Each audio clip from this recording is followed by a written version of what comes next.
மத்திய அரசின் 3 புதிய குற்றவியல் சட்டங்கள் இப்போ அமலுக்கு வந்திருக்கு. இதுல பல முக்கிய அம்சங்கள் இருக்கு. அதுல ஒன்று தான் ஜீரோ எஃப்ஐஆர். இந்த ஜீரோ எஃப்ஐஆர் அப்படிங்கிறது புதுசு கிடையாது. 10 வருடங்களுக்கு முன்னாடி அமலுக்கு வந்தது தான்.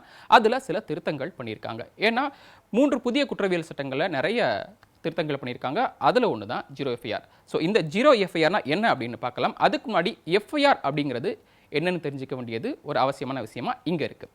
எஃப்ஐஆர்னா அப்படின்னா என்னென்னா, நம்ம ஒரு காவல் நிலையத்துக்கு புகார் கொடுக்க போகிறோம்னா அதை விசாரிக்கிறதுக்கு முன்னாடி பாதிக்கப்பட்டவரிடமிருந்து அந்த புகார் குறித்து அங்கே இருக்கக்கூடிய காவலர்கள் எழுதி வாங்கிக்கிடுவாங்க. ஸோ அப்படி தயாரிக்கக்கூடிய அந்த அறிக்கையின் பேருக்கு தான் முதல் தகவல் அறிக்கை, எஃப்ஐஆர் அப்படின்னு பேர். ஸோ இப்போ நமக்கு எஃப்ஐஆர்னா என்னென்னு தெரிஞ்சிச்சு. இப்போது ஜீரோ எஃப்ஐஆர் அப்படின்னா என்னென்னு பார்க்கலாம்.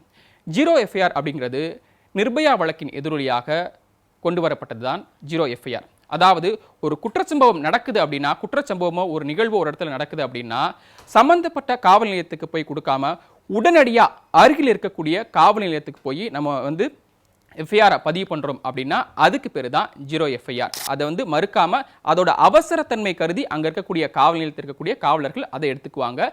இதுக்கு முன்னாடி ஜீரோ எஃப்ஐஆரில் அந்த வழக்கின் தீவிரத்தன்மையை பொறுத்து தான் அவங்க எடுத்துக்கிறதா இருந்துச்சு. இப்போ வந்திருக்கக்கூடிய ஜீரோ எஃப்ஐஆரில் அந்த வழக்கின் தீவிரத்தன்மை இல்லாமல் எந்த ஒரு சம்பவமோ நிகழ்வோ இல்லை நம்ம போய் புகார் கொடுக்கணும் அப்படின்னா எல்லைக்குட்பட்ட காவல் நிலையம் எங்கே இருக்குன்னு தேடாமல் உடனடியாக அருகில் இருக்கக்கூடிய எந்த ஒரு காவல் நிலையத்தில் போயும் இந்த எஃப்ஐஆரை பதிவு பண்ணலாம். அதுக்கு பேர் தான் ஜீரோ எஃப்ஐஆர். சரி, ஜீரோ எஃப்ஐஆர்னு ஏன் பேர் அப்படின்னா, நம்ம அந்த காவல் நிலையத்தில் போய் புகார் கொடுக்குறப்போ அடிப்படையான அந்த புகாரை தயார் பண்ணிட்டு ஜீரோ எஃப்ஐஆர்னு பதிவு பண்ணிடுவாங்க. அதுக்கு எண் கொடுக்க மாட்டாங்க, 0 அப்படின்னு குறிப்பிடுவாங்க. அதற்கப்புறம் ஆரம்ப கட்டமாக விசாரணை நடத்திட்டு எந்த எல்லைக்குள்ள அந்த காவல் நிலையம் வருதோ அந்த காவல் நிலையத்திற்கு இந்த ஜீரோ எஃப்ஐஆரை அனுப்பிச்சு வச்சிருவாங்க. அப்புறம் அவங்க புதுசாக ஒரு எஃப்ஐஆர் தயார் பண்ணி அதுக்கு ஒரு நம்பர் கொடுப்பாங்க. ஸோ அதுக்கு முன்பு வரை நடக்கக்கூடிய அந்த காவல் நிலையத்தில் நம்ம கொடுத்தோம் இல்லையா புகார், அதில் பதிவு செய்யப்படக்கூடிய விவரங்களை பதிவு செய்திருக்கக்கூடிய அந்த எஃப்ஐஆருக்கு பேர் தான் ஜீரோ எஃப்ஐஆர் அப்படின்னு பேர். இந்த ஜீரோ எஃப்ஐஆரால் நிறைய பலன்கள் இருக்குது.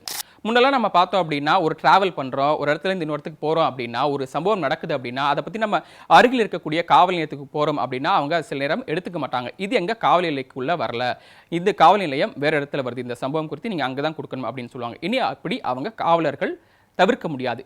கட்டாயமாக அந்த புகார் குறித்து அவங்க ஜீரோ எஃப்ஐஆர் பதிவு பண்ணி தான் ஆகணும்.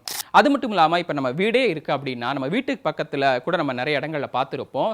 இப்போ ஒரே எல்லைக்குள்ளே 3 ஸ்டேஷன் அந்த பார்டருக்குள்ளே வரும். இனி நம்ம எந்த காவல் நிலையத்தில் வேணாலும் அந்த அவசரம் கருதி கொடுக்க முடியும். அவங்க உடனடியாக அதை ஏற்றுக்கிட்டு தான் ஆகணும். அதுக்கப்புறம் அவங்க அந்த ஜீரோ எஃப்ஐஆரை பதிவு பண்ணிவிட்டு வழக்கு விரிவான விசாரணைக்கு அப்புறம் அவங்க அந்த எல்லைக்குட்பட்ட காவல் நிலையத்துக்கு அனுப்பி வைக்கலாம். இந்த மாதிரி நிறைய விஷயங்கள் ஜீரோ எஃப்ஐஆரில் இருக்குது.